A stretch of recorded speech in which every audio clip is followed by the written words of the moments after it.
শীতকাল পড়ার মুখেই সর্দি, কাশি, গলা ব্যথা এই নিয়ে সকলের একই সমস্যা। চলুন আজকে একটা আমলকির স্যুপের রেসিপি আপনাদের দেখাই, যার মাধ্যমে আপনাদের অবশ্যই গলার রিলিফ তো অবশ্যই হবে, আর বাচ্চা বড় সবাই এটা খেতে পারবে। প্রথমে আমলকিকে আমি ছাড়িয়ে ভালো করে দানাটা বাদ দিয়ে দিয়েছি, 2টো লঙ্কা নিয়েছি আর 4 কোয়া রসুন নিয়েছি। খুব ভালো করে পেস্ট করে নিয়েছি, দেখুন এরকম স্মুথ একটা পেস্ট হবে। আমি এখানে ছোলার ডাল সিদ্ধ দিচ্ছি, এখানে ঘনত্বটা বাড়ানোর জন্য, জাস্ট আর কিছুই নয়। এটাকেও আমি সিদ্ধ করে ভালো করে ব্লেন্ড করে নিয়েছি ব্লেন্ডার মেশিনে, দেখতেই পাচ্ছেন। আপনারা চাইলে এটা স্কিপ করতে পারেন, আর যারা ঘন ঘন স্যুপ খেতে পছন্দ করেন তারা অবশ্যই দেবেন।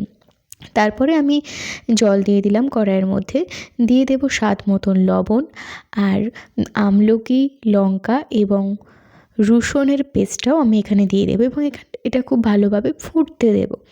যখন দেখবেন ভালো করে ফুট ধরে গেছে, এটা কিন্তু আপনাদের রান্না করতে খুব বেশি সময় লাগবে না। দেখতেই পাচ্ছেন খুব ইজি একটা রেসিপি, 2 মিনিটে আপনাদের রান্না হয়ে যাবে। আর এই যে ঠান্ডার মুখে করে, মানে সর্দি কাশি তো লেগেই রয়েছে, ভালোই হতে চায় না।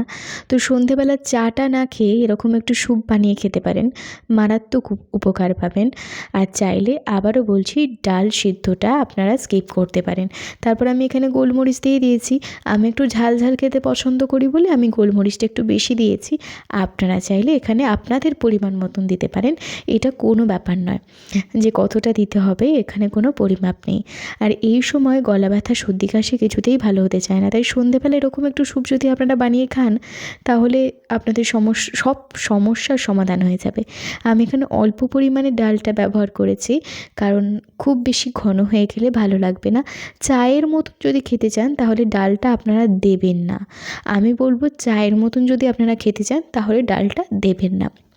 তবুও আমি আপনাদের দেখিয়ে দিলাম বিকল্প কত রকমভাবে খাওয়া যেতে পারে। অনেকেই তো স্যুপটা একটু ঘন খেতে পছন্দ করে, তাই আজকের রেসিপি এখানেই শেষ করলাম। 2 মিনিটে একটা স্যুপ, যে স্যুপটা আপনাদের গলা ব্যথা, সর্দি কাশি সমস্ত কিছু থেকে আপনাদের আরাম দেবে।